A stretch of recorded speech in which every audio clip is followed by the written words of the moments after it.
Bismillah. Assalamualaikum. Welcome to Lazeez Desi kitchen.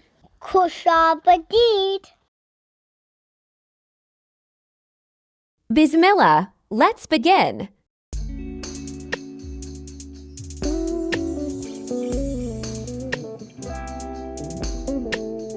In a pan, roast your Sewiyan in the butter for 3 to 5 minutes.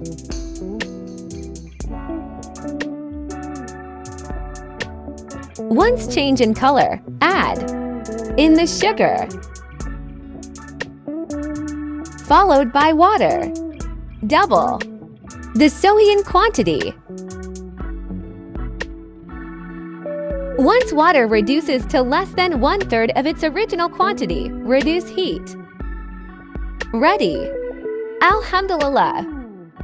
Please subscribe, like, and comment.